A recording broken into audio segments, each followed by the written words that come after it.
सोचा ही गया था कि मंडे ट्यूजडे डिसाइड कर लेंगे, जैसे कोई स्किप हो जाती है, स्किप हो गई थी, तो अंतिम समय में कल हमने इनको याद किया, इन्होंने तुरंत हमारा जो प्रार्थना की संस्कार की।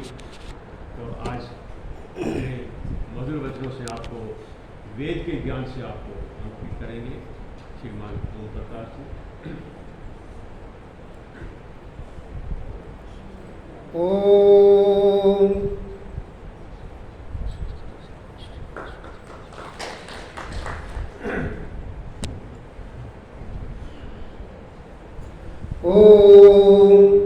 यो भूतं च भव्यं च सर्वं यश्चाधितिष्ठति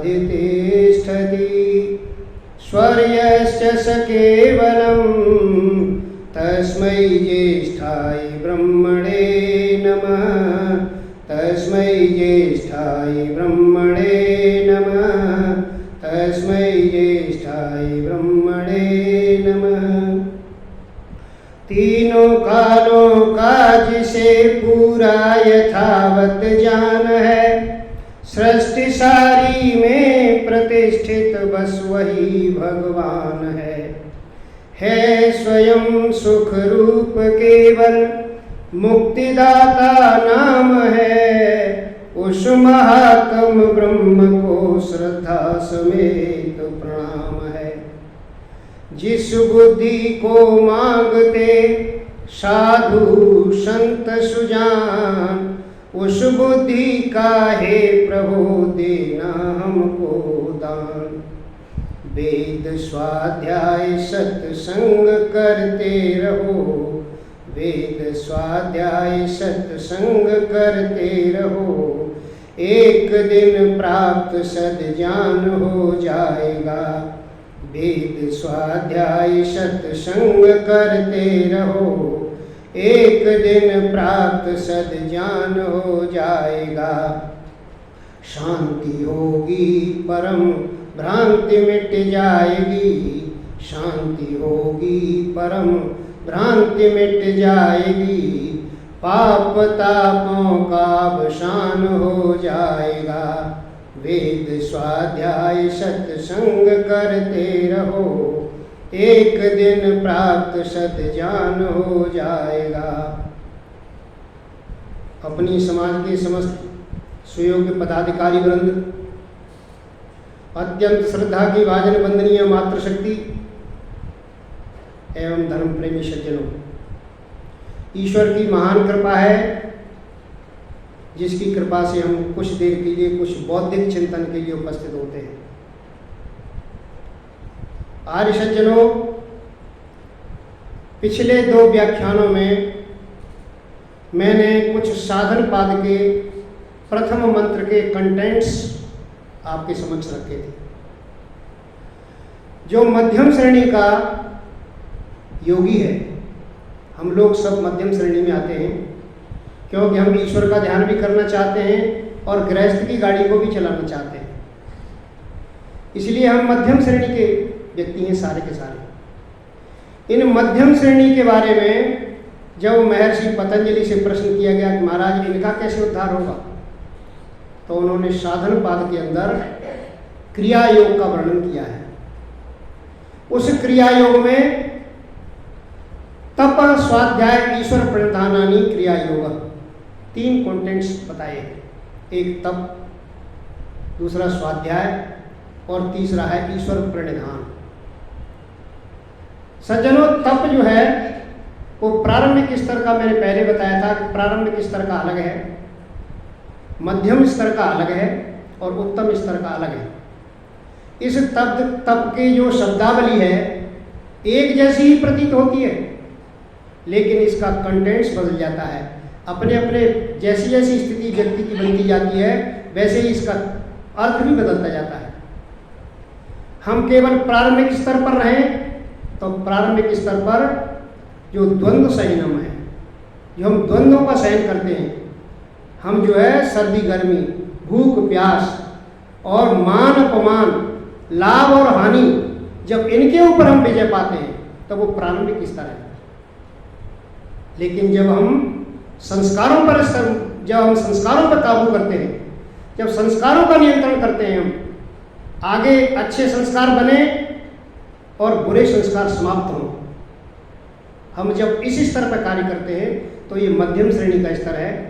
ये तप की परिभाषा यहाँ संस्कार पर है। लेकिन उत्तम योग संप्रज्ञात और असंप्रज्ञात जो समाधियाँ हैं, जब उनके लिए हम तप करेंगे तो वो तप उत्तम कोटि का तप होगा। ये उस दिन का व्याख्यान था। उसके बाद स्वाध्याय के क्रम में, स्वाध्याय केवल पहले धार्मिक होना है, प्रारंभिक स्तर पर केवल धार्मिक होना है। हम लोगों की बात सुने, भद्रम करने भी सुने हम देवा, हम अच्छे लोगों की बात सुने। ये जो है प्रारंभिक स्तर है। और दूसरा स्तर क्या है? दूसरा स्तर है आत्मस्थ होकर के आत्मचिंतन करें, साथ साथ मोक्ष ग्रंथों का स्वाध्याय करें। और तीसरा स्तर हम ईश्वर के सानिध्य में बैठे। ये स्वाध्याय का क्रम है। आज उसका तीसरा स्तर हम चर्चा में रखेंगे, ईश्वर प्रणिधान। ये ईश्वर प्रणिधान क्या है? कैसे ईश्वर प्रणिधान करें हम? सज्जनों, आज बहुत रूप में ईश्वर प्रणिधान हमारे संसार में प्रचलित है। संसार में इतनी विधि बता रहे हैं लोग, कैसे कैसे ईश्वर का प्रणिधान करें हम। महर्षि पतंजलि के पास पहुंचे तो उन्होंने केवल एक शब्द लिख दिया, ईश्वर प्रणिधान। और जब इसकी व्याख्या करने के लिए महर्षि व्यास के पास पहुंचे तो व्यास ने थोड़ी सी इसकी खोला। व्यास कहते हैं कि सर्व क्रियाणाम परम गुरु अर्पणम। इसमें दो बात बताई कि सर्व क्रियाणाम, जो हमारी समस्त क्रियाएं हैं, उसको उस परम गुरु को, उस परम परमात्मा को अर्पित कर देना, ये ईश्वर प्रणिधान है। और दूसरा बताया तत्फल संन्यास होगा, और उस साधना के अंदर जो तप के बाद जो फल हमें मिलेगा उसके प्रति भी आसक्ति न रखना। ये दो कंटेंट्स में बताया। पहला कंटेंट्स बताया हमें कि सर्व क्रियाणाम परम गुरु अर्पणम। सारी क्रियाओं को हम परम गुरु उस परमात्मा को अर्पित कर दें। सज्जनों, सारी क्रियाओं के अंदर हम जो भी क्रिया करते हैं, हम शारीरिक रूप से क्रिया करते हैं, कुछ मानसिक रूप से क्रिया करते हैं, कुछ वाचनिक रूप क्रिया करते हैं, ये सारी क्रियाएं उसके अंदर गृहीत हो जाएंगी। कुछ क्रियाएं ऐसी हैं जो हम भविष्य में भूतकाल में कर आए, और कुछ क्रियाएं ऐसी हैं जो वर्तमान काल में कर रहे हैं, और कुछ क्रियाएं भविष्य में करेंगे। तो इन क्रियाओं को परमात्मा को समर्पण करना, कैसे समर्पण करें? सज्जनों, वेदांत दर्शन ये कहता है कि कार्य तो क्षणिक है, ये जो क्रिया है ये तो क्षणिक है और एक क्षण में समाप्त हो जाती है। जब दूसरी बार हम दूसरा कार्य प्रारंभ करेंगे तो दूसरा नया कार्य उत्पन्न होगा। तो ये जो क्षणिक रूप से, जो क्षण में भी टिक नहीं सकती, एक क्षण भी जो क्रिया टिक नहीं सकती, इसका हम अर्पित कैसे करें? अब प्रश्न ये उठता है कि हम उस क्रिया को अर्पित कैसे करें परमात्मा को। ये सबसे बड़ी मुश्किल आती है। आज ये संसार भर में जो धर्म का प्रचार हो रहा है और ईश्वर प्रणिधान के बारे में बताया जा रहा है, बड़ी मुश्किल है कि वो जो है महर्षि पतंजलि और महर्षि व्यास के रास्ते पर नहीं चल रहे। वो कहते हैं सर्व क्रियाणाम परम गुरु अर्पणम। अब हमने भूतकाल की क्रिया जो भूतकाल में चली गई, उस क्रिया को अर्पण कैसे करें? वो हमारे पास ही नहीं है।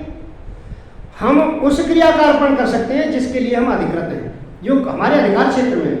हम पुष्प का अर्पण करते हैं, हम किसी को धन अर्पण करते हैं, हम किसी को भोजन अर्पण करते हैं, हम किसी को अपना जीवन भी अर्पण करते हैं, किसी व्यक्ति को, किसी संस्था को। लोग कह देते हैं ना कि भैया आप तो आगे का जीवन मैं संस्था के लिए अर्पित करूँगा।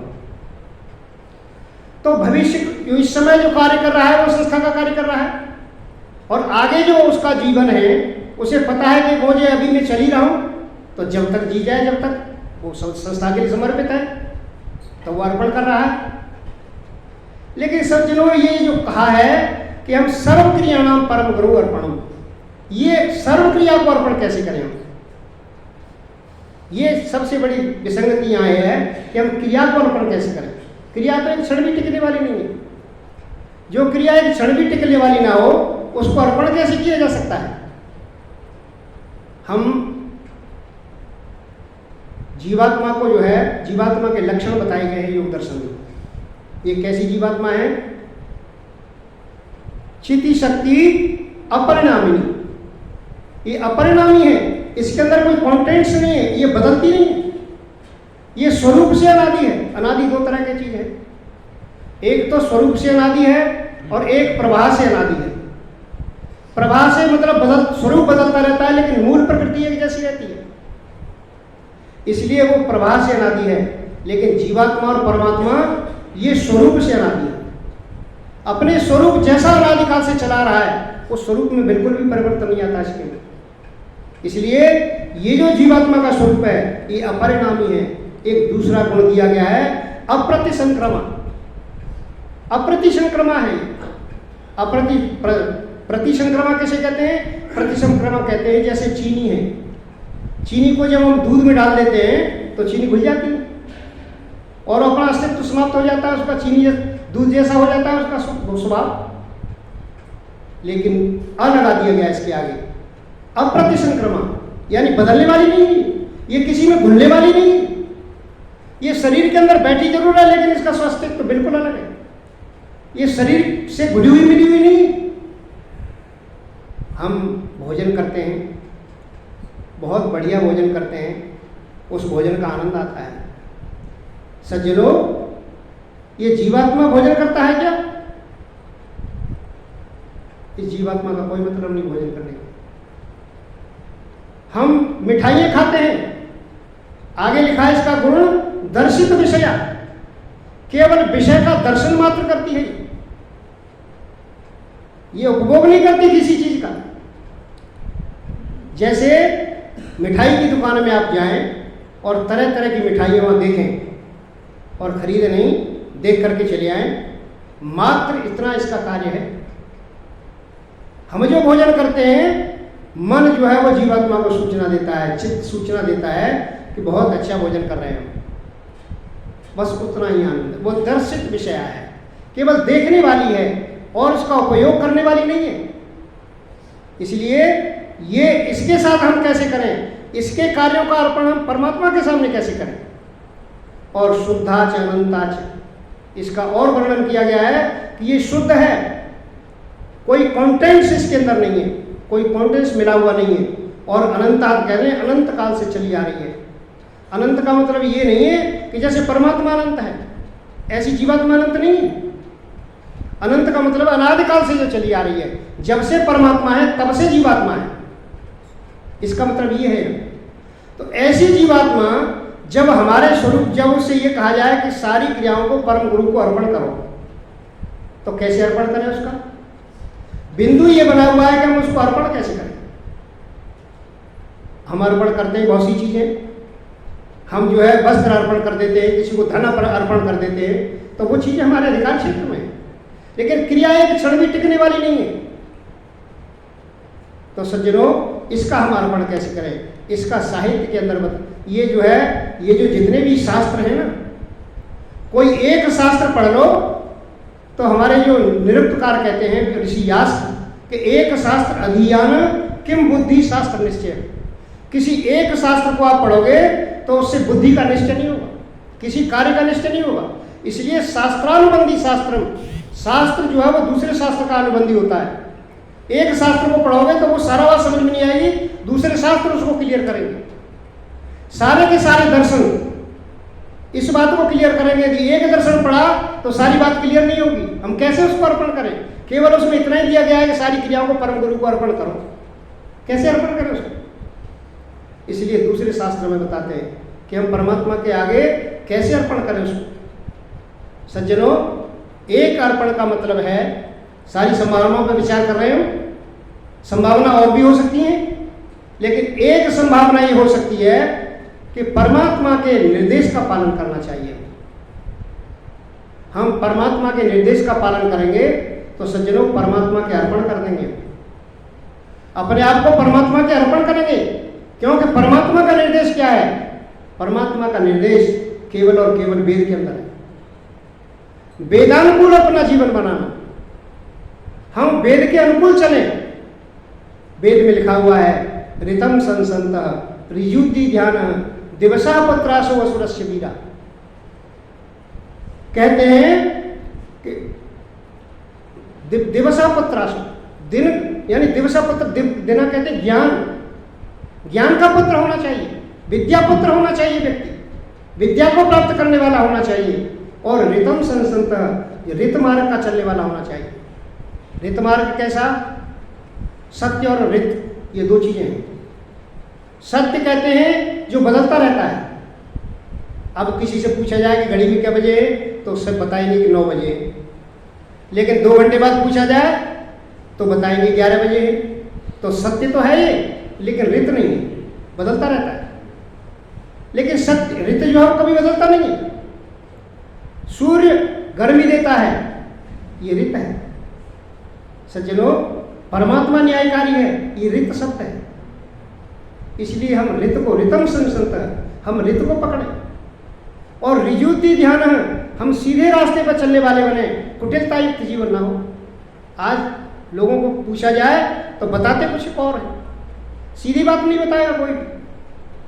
कारण जो है वो कुटिलता अंदर है। कुटिलता कैसे निकलेगी? कुटिलता निकलेगी सज्जनों के, विद्वानों के सहयोग से, सत्संग से। और ये कुटिलता जब तक नहीं निकलेगी, ऐसा सीमेंट जम रहा है सज्जनों, वो जन्म जन्मांतर तक छूटने वाला नहीं।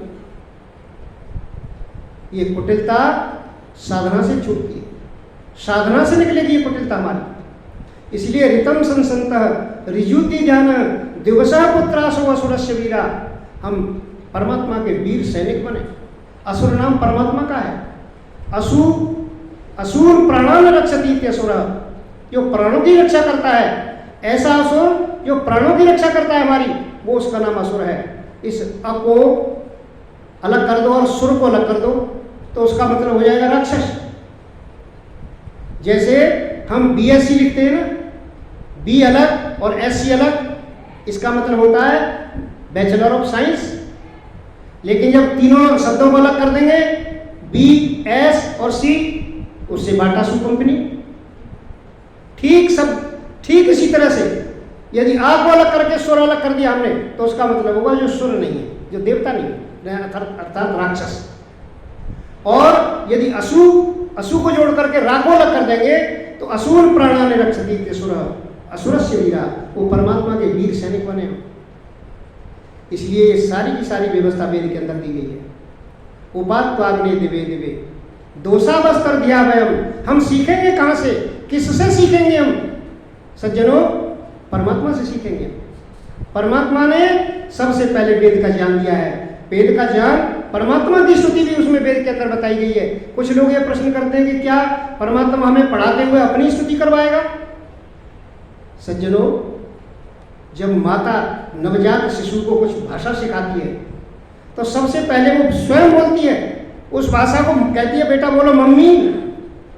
पहले स्वयं मम्मी बोलती है, तब बच्चा मम्मी बोलता है। इसलिए वेद का ज्ञान जितना भी है, ये सारा का सारा परमात्मा का है, आनपूर्वी ज्ञान है, कभी इसका क्रम बदलता नहीं है। आज हम कोई बात याद करें तो वो भूल जाते हैं। अब पूजनीय प्रभु हमारे भावोज्वल कीजिए, ये वर्षों से रटा हुआ है। लेकिन हम जब यदि बोल रहे हैं, इसको मेरे को ये कह दिया जाए कि दोबारा बोलो, तो दोबारा नहीं बोल सकते हम, कुछ अंतर होगा बोलने में, क्योंकि उसकी आनपूर्वी नियत नहीं है। आनपूर्वी वेद की नियत है। अग्निमीले पुरोहितम यज्ञस्य देव मृत्युजम, ये जो नियत, जो आनपूर्वी है, ये सारी की सारी नियत है। इस वजह से परमात्मा के ज्ञान में हर समय रहते हैं। इसलिए हम किससे सीखें? हम परमात्मा से सीखें। हम सारा का सारा ज्ञान परमात्मा का है, ये किसी ऋषि का बनाया हुआ ज्ञान नहीं है। लोगों ने कहा जी परमात्मा ने तो ज्ञान दिया, लेकिन ये जो लिपि जो आई है ये जो है ऋषियों की है। ऐसा नहीं। कुम्हार जब गढ़ा बनाता है तो गढ़े का ज्ञान उसके अंदर होता है। यदि ज्ञान ना हो तो कुम्हार गढ़ा नहीं बना सकता। आपको और हमको यदि चाक पर बिठा दिया जाए तो क्या कुम्हार जैसे घड़े बना सकते हैं हम लोग? नहीं बना सकते। कारण जो ज्ञान, जो घड़े का जो ज्ञान है, जो आज जैसे कक्षा 1 में अध्यापक लिख देता है, वो सूक्ष्म होकर के हमारे अंदर बैठ जाता है। ये जो ज्ञान का क्रम है, ये जो वर्णमाला है, ये जो सारा का सारा वेद का क्रम है, ये ईश्वर का बनाया हुआ है। इसलिए हम यदि ईश्वर को सर्व क्रियाओं को सौंपना चाहते हैं तो सबसे पहले हम ईश्वर के निर्देश को माने। ये ईश्वर का निर्देश केवल और केवल वेद के अंदर है। आपको दूसरी जगह ईश्वर का निर्देश नहीं मिलेगा। और दूसरी जगह मिलेगा तो योगियों के ध्यान में, योगियों के ध्यान में जब ईश्वर का ध्यान करता है तो ईश्वर प्रकट होकर के उसको दर्शन देता है और प्रकट होकर के उसको ज्ञान देता है। इसलिए यदि परमात्मा के समर्पण होना चाहते हैं, आज समर्पित नहीं होना चाहता कोई व्यक्ति, समर्पित कैसे हो ईश्वर पे? ईश्वर को स्वामी सत्यपति जी कहा करते थे कि ईश्वर को अपने अंदर बिठाओ। कैसे ईश्वर को अंदर बिठाएंगे? ईश्वर को हम बिठाएं कैसे अंदर? सज्जनों, जो ईश्वर निर्देश दे रहा है अंदर उसका पालन करो। निर्देश दे रहा है लेकिन पालन नहीं कर रहे, तो कैसे वह ईश्वर को बिठाया है? साक्षात आपके व्यवहार में यदि नहीं उतरा, यदि ईश्वर का ज्ञान व्यवहार में नहीं आया आपके में, आपको पता तो चलना चाहिए कि ये व्यक्ति ईश्वर का पुजारी है।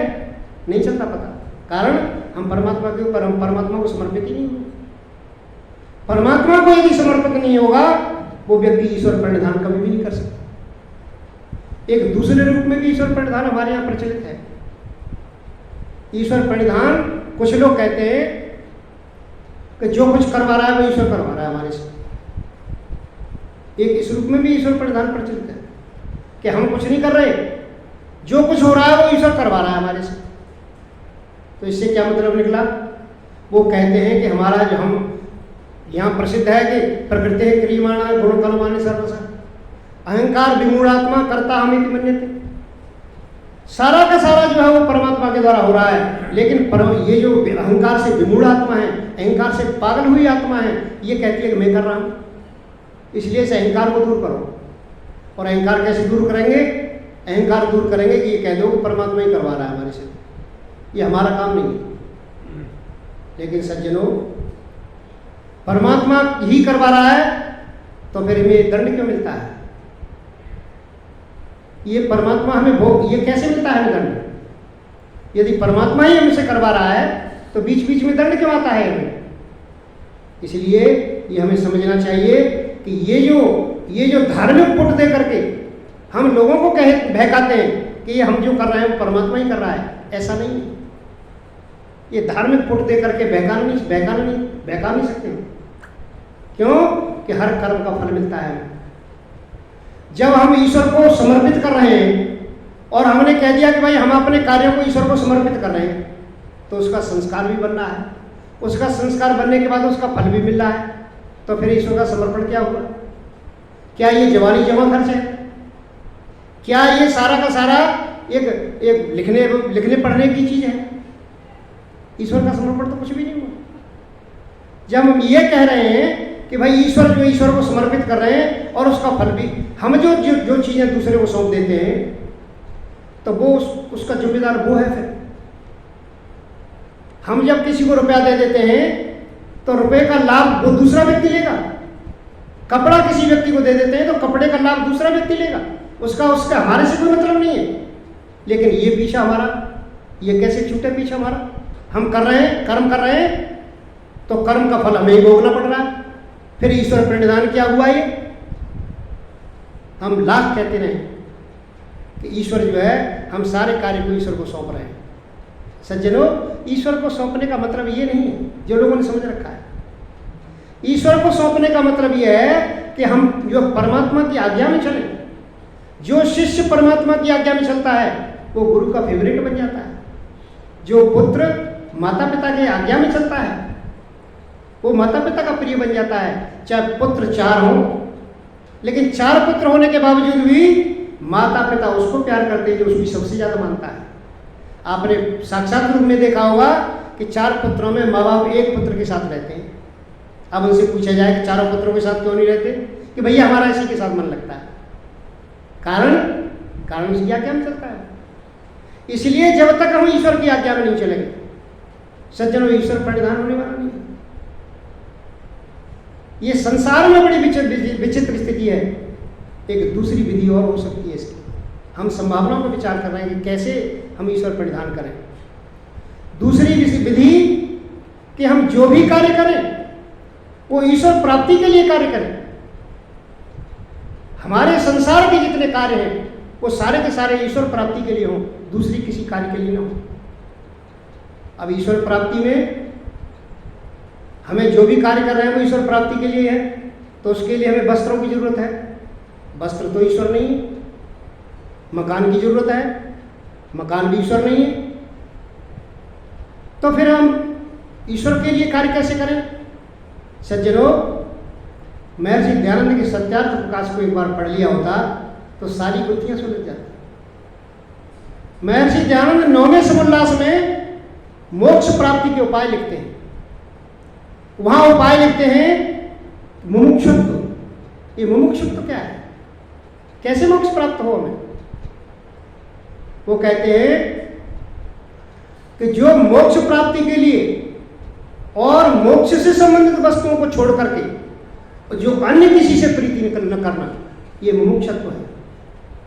मोक्ष प्राप्ति के लिए, ईश्वर प्राप्ति के लिए, और ईश्वर प्राप्ति के जो साधन हैं, सज्जनों मकान भी एक साधन है। हम मकान से बच नहीं सकते। हम जो है वस्त्र भी हमारे साधन है। वस्त्र हम नहीं पहनेंगे तो हम दीर्घायु नहीं हो सकते, दीर्घजीवी नहीं हो सकते। हमें अपनी मृत्यु को दूर भगाना है। ईश्वर के सानिध्य में जाने के लिए साधना भी करनी है हमने। तो ईश्वर के सानिध्य में जाने के लिए, साधना करने के लिए हम जो है मुमुक्षुत्व की परिभाषा को सीखे महर्षि दयानंद से। महर्षि दयानंद कहते हैं कि जो मोक्ष और मोक्ष के साधनों के अतिरिक्त अन्य किसी से प्रीति नहीं करता, वो व्यक्ति मुमुक्षुत्व को प्राप्त करता है। हम वस्त्र, जितना भी हमारे साधन है, ये सारे के सारे, लेकिन मकान दिखावटू ना हो, देखने की वस्तु ना हो, वो केवल और केवल जीवन का आधार हो। वस्त्र जो है हमारे ऐसे हों कि जो जीवन का आधार हो, जीवन को चलाने वाले हों, केवल दूसरों को दिखाने के लिए नहीं हो। ऐसा ना हो, एक व्यक्ति को मैंने देखा, सत्संग में जाता था मैं, तो रोज एक सूट नया पहन आता था। मैंने पूछा, भाई तेरे पे कितने सूट हैं? कहने लगे 45 हैं। 1.5 महीने तक रोजाना बदलता रहूंगा, तब दूसरी बार नंबर आएगा। ये मुमुक्षुत्व नहीं। आपने एक विश्वबंधु शास्त्री हरिद्वार वाले देखे होंगे, केवल 2 धोती रखते थे। बड़े उच्च कोटि के विद्वान थे, केवल 2 धोती रखते थे। और वो कहते थे कि एक, मैंने कहा स्वामी आचार्य जी आपकी दूसरी धोती? बोल भाई मैं एक पहन लेता हूँ, एक को धो लेता हूँ। कटी वस्त्र पहन करके मैं नहा लेता हूँ और धोती को धो करके दूसरी पहन लेता हूँ। आज ढेर लग रहे हैं। हम मुमुक्षुत्व की चिंता नहीं कर रहे, हम यहाँ के साधनों के बढ़ाने में लगते हैं। साधन उतने होने चाहिए हमारे पास जितने हम जीवित रहने के लिए आवश्यक है। लेकिन ये आवश्यकता नहीं रही हमारी। हम सबसे आगे बढ़ना चाहते हैं, उसमें मनाही नहीं है। वेद जो है कभी भी धन को बढ़ाने के पक्ष में ऐसा ना हो, ऐसा नहीं है। लेकिन वेद का सिद्धांत दूसरा है। वेद इस धन की बात नहीं करता, वेद रई की बात करता है। अग्नि नय सुपथा राय, राई की बात करता है। रई दाने, रई जो दान किया जाता है, और दान करने से जो बढ़ता है। संसार के जितने भी धन हैं वो दान करने से घटते हैं। आप किसी धन को, आपके पास 100 रुपये हैं, 50 रुपये दान कर दो, 50 ही रह जाएंगे आपके पास। लेकिन ये ऐसा धन है, विद्या धनम सर्वधनम प्रधानम। ये विद्या का जो धन है, ये सबसे प्रधान धन है। इसलिए परमात्मा इसको देता है। जब बुद्धि में परिवर्तन कर देगा तो सज्जनों संसार में अपने आप व्यक्ति प्राप्त कर लेगा, धन को अपने आप प्राप्त कर लेगा। ये तो धन जो है ये अवांतर फल है, ये आनुषंगिक फल है, ये ईश्वर का दिया हुआ नहीं है। ये तो अवांतर फल है।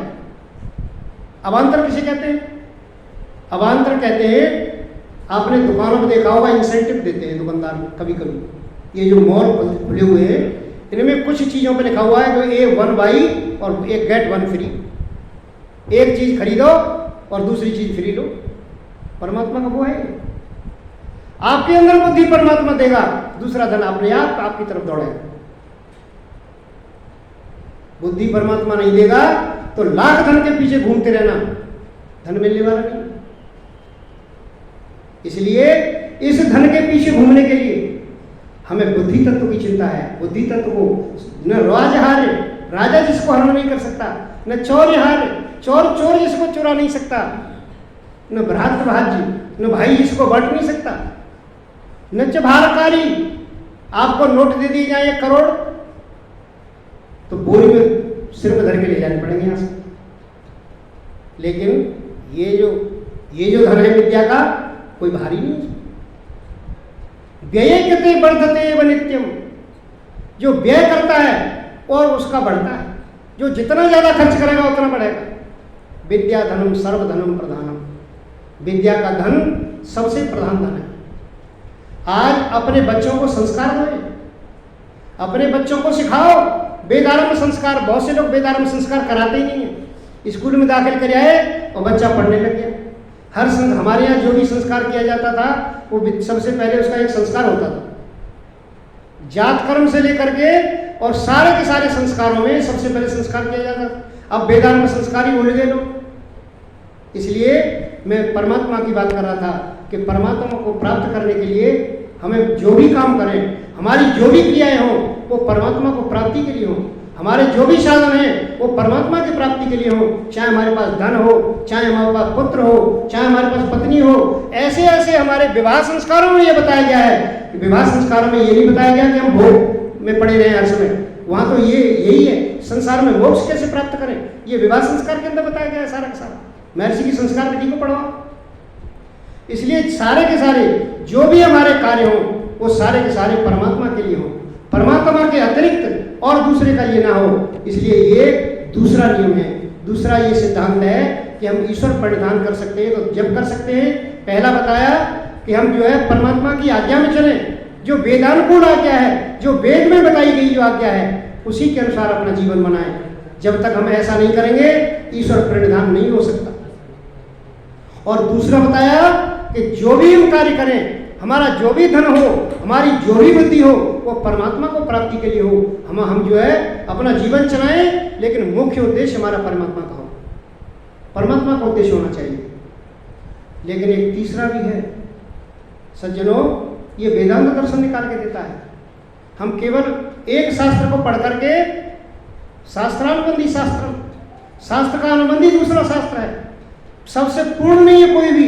जब तक हम दूसरे शास्त्रों को नहीं पढ़ेंगे तब तक सारी बातें समझ में नहीं आएंगी हमारी। इसलिए तीसरी बात बताते हैं कि हम जो भी कर्म करते हैं और जो भी फल परमात्मा के द्वारा दिया जाता है हमें सज्जनों, वो फल जो है उसको सहज रूप से स्वीकार करने वाले हों।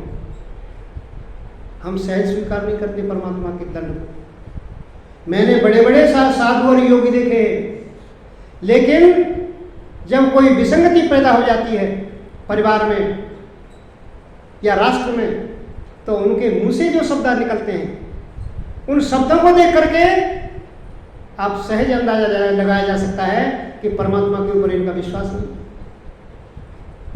हम लोग जरा सी घर में विसंगति पैदा हुई और कहते हैं कि तो ईश्वर का दिया हुआ दंड है, जबकि उनको पता है कि ईश्वर न्यायकारी है। संसार में जितने भी दूसरे लोग हैं, हम कभी कभी हमारे यहाँ माफ कर देते हैं। हमारे यहाँ अपराधी जो आजकल यूपी में एक प्रचलन चल रहा है कि सारे के सारे अपराधी थानों में हाजिरी लगा रहे हैं और थाने में हाजिरी लगा करके अरेस्ट करवा रहे हैं अपने आप को। तो जो उनके खिलाफ धाराएं हैं, जो उनके खिलाफ दंड हैं, वो तो मिलेंगे जरूर। ऐसा तो नहीं हो सकता कि अपराधी जो है सरेंडर कर दे तो उसका दंड ना मिले, उसको दंड तो मिलेगा। लेकिन कुछ जो है, कुछ सीमाएं हैं, लोग ये समझ लेते हैं कि अब सुधरने के चक्कर में है ये। तो सज्जनों, जो ईश्वर का दंड है उसको सहज रूप में स्वीकार करना, ईश्वर की कृपा समझना। ईश्वर की कृपा का मतलब ये नहीं है कि हम ये समझ लें कि हम तो भाई पाप करेंगे क्योंकि जो भी दंड मिलेगा वो ईश्वर की कृपा है, ईश्वर सुधारता है। ऐसा नहीं, हमें ये सोचना चाहिए कि जो पाप हम करेंगे और ईश्वर जो दंड देगा, विभिन्न योनियों में जाना पड़ेगा, समय बर्बाद होगा हमारा दूसरी योनियों में जा करके। वो समय हमें बर्बाद नहीं करना है, वो समय हमें ईश्वर के ध्यान में, ईश्वर के आनंद में लगाना है कि हे परमात्मा, मैं तो तुम्हारा आनंद चाहता हूँ, तुम्हारे आनंद के अतिरिक्त और कुछ नहीं चाहता। इसलिए ईश्वर का जो दंड है ईश्वर का दंड को सहज रूप में स्वीकार करना चाहिए। ये ईश्वर प्रणिधान है। हम कैसे ईश्वर प्रणिधान करेंगे? संसार में ईश्वर के प्रति हम कैसे अपने कार्यों को समर्पित करेंगे? हम तो कार्य तो क्षणिक है, क्रिया तो क्षणिक है। हम ऐसे ही कहते रहे कि भाई हम परमात्मा, हम तो सारा का सारा जीवन आपके लिए अर्पित है। अब कैसे अर्पित करेंगे? क्रिया तो समाप्त हो गई, अब करो समर्पित। ऐसा नहीं होता कभी। इसलिए परमात्मा के उस दंड का ध्यान रखें। हम सबसे पहले परमात्मा के नियम को, परमात्मा के अनुकूल अपना जीवन बनाएंगे, परमात्मा के अनुकूल हम चलेंगे। जैसे परमात्मा का आदेश होगा, चाहे वो लिखित आदेश हो, चाहे हमारे ज्ञान का आदेश हो, वो दो तरह से आदेश देता है। वेद के द्वारा देता है और हमारे अंदर जो है वो भय, लज्जा, शंका इत्यादि पैदा करके भी देता है। दोनों तरह से देता है। लेकिन हम क्या करते हैं कि उसको सारे को भूल जाते हैं, अनदेखी कर देते हैं उसको। अनदेखी नहीं करनी। सज्जनों, हमेशा साक्षात धर्म लक्षण, धर्म का साक्षात लक्षण बताया गया है कि वेद स्मृति सदाचार स्वस्य च प्रियात्मन। वेद स्मृति और सदाचार और स्वस्य च प्रियात्मन, दूसरे को अपने जैसा समझना। एतद चतुर्विधः प्राहु साक्षात धर्म लक्षणम। ये साक्षात धर्म के लक्षण है। ये दूर से दिखाई देते हैं, आंतरिक लक्षण नहीं है। महर्षि मनु ने आंतरिक लक्षण लिखे हैं। धृति, क्षमा, दमोस्तेयम, शौच, इंद्रिय निग्रह, धीर विद्या, सत्यम, अक्रोधो, दशकम धर्म लक्षणम।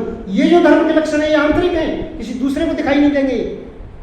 लेकिन ऐसे 10 लक्षण जो दूर से दिखाई देते तो व्यक्ति धार्मिक मालूम पड़ता है, भाई ये तो बड़ा सज्जन आदमी है। हमारे व्यवहार में करनी चाहिए। हमारे व्यवहार में नहीं उतरी, सज्जनों को ईश्वर प्रणिधान नहीं हुआ।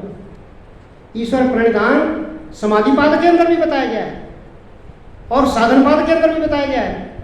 जब एक ही शब्दावली है और एक ही अर्थ होता तो महर्षि 2-2 बार क्यों कहते? वहां दूसरा ईश्वर प्रणिधान है। समाधि पाद के अंदर दूसरा है। वो कहते हैं कि विशेष भक्ति आवर्जित, जो विशेष भक्ति से पूरा पुरुषार्थ करने के बाद विशेष भक्ति से उस परमात्मा को याद करता है, वो ईश्वर प्रणिधान करता है। वो ईश्वर प्रणिधान है।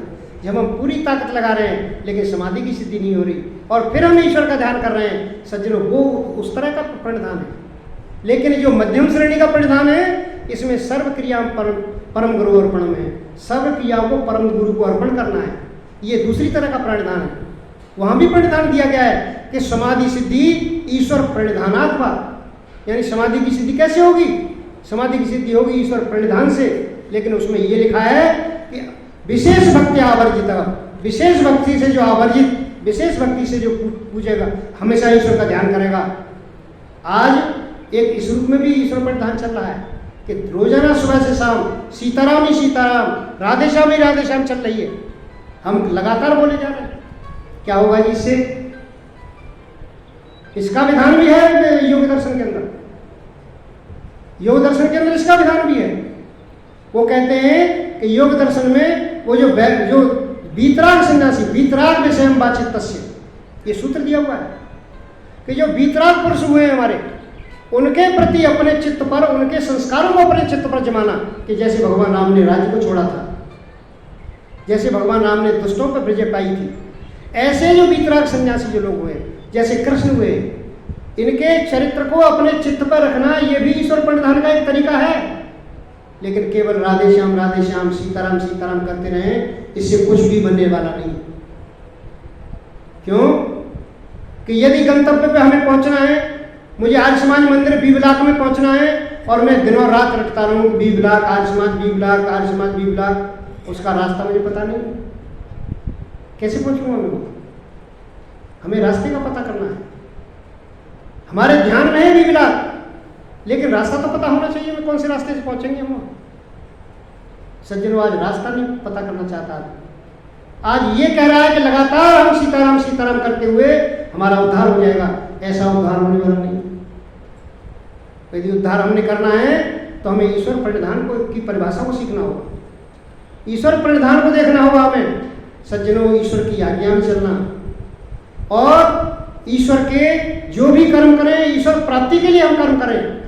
और सज्जनों, ईश्वर की दंड व्यवस्था को माने, उसे न्यायकारी स्वीकार करें।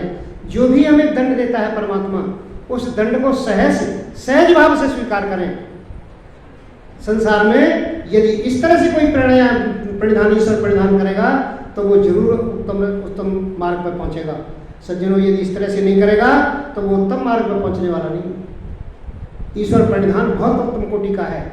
इसकी परिभाषा को हमें देखना पड़ेगा और दूसरे शास्त्रों से इसका पता करना पड़ेगा। यहाँ कुछ भी लिखा हुआ नहीं है। जहाँ से ईश्वर प्रणिधान में पढ़ के आया हूँ, आप पढ़ लेना, या कुछ भी पढ़ लिखा हुआ नहीं है। ये दूसरे शास्त्रों से चलता है पता। क्यों? कि जब हम जो हमारा जो वो है ना औषधि शास्त्र, औषधि शास्त्र कहता है कि एक रस का पाने वाला, यदि दुर्बल करना नाम एक रसाभ्यास, एक रस का अभ्यास करते रहो, अपने आप व्यक्ति दुर्बल होता चला जाएगा। आप मीठा ही मीठा खाते रहो और कुछ मत खाओ, निश्चित रूप से दुर्बल होता चला जाएगा। केवल नमकीन खाते रहो तो भी दुर्बल होता चला जाएगा। क्योंकि शास्त्र कहता है कि एक रसाभ्यास, एक ही रस का अभ्यास करते रहे हम, तो सज्जनों दुर्बल करना नाम, वो व्यक्ति दुर्बल हो जाएगा। ठीक इसी तरह से यदि एक शास्त्र के ही पीछे पड़े रहे, महर्षि दयानंद ने 573 पुस्तकों का प्रमाण दिया है महर्षि सत्याग्रह प्रकाश के अंदर। एक ग्रंथ का PhD की किताब है वो। हर एक लोग तो ये कहते हैं कि भाई ये तो समझ में नहीं बैठती, हमारी समझ में नहीं बैठती। इतने शास्त्र, 573 शास्त्रों का प्रमाण है उसके अंदर। अपनी बात नहीं कहते कोई भी। प्रश्नात्मक शैली में स्वयं प्रश्न करते हैं, स्वयं उसका समाधान करते हैं। इसलिए हमें ये सारी की सारी चीज़ें जो मुमुक्षुत्व दिया हुआ है कि हम जो भी कार्य करें, हमें जैसे भूख और प्यास से व्याकुल जो व्यक्ति है, उसे अन्न और जल के अलावा कुछ सूझता नहीं, ऐसे ही हमें तीव्र आसन संवेग, ऐसा संवेग होना चाहिए हमारा जो तीव्र संवेग है परमात्मा के प्रति। इतना जबरदस्त संवेग होना चाहिए कि जैसे भूख और प्यास से आतुर व्यक्ति भोजन और पानी के अलावा कुछ नहीं सूझता, ऐसे ही हमें परमात्मा का ध्यान करना है। परमात्मा का इस तरह से हम ध्यान करेंगे तो सही मायने में वो ईश्वर प्रणिधान होगा। मैं जो है, आप लोगों ने बड़ी ध्यान से सुना। मुझे कल ही शाम को इन्होंने बताया, मेरा प्रोग्राम वैसे कहीं दूसरी जगह था, लेकिन वहाँ से कोई व्यवधान था उनके यहाँ, इस वजह से मैं आपके यहाँ आ सका और आपने बड़े ध्यान से सुना। हो सकता है कि आपको कुछ और जो त्रुटियाँ हो वो मेरे वापस कर दें मुझे, मैं आपका ही समझ कर रहा हूँ। तो इसलिए जो है बहुत बहुत धन्यवाद। ओम शांति।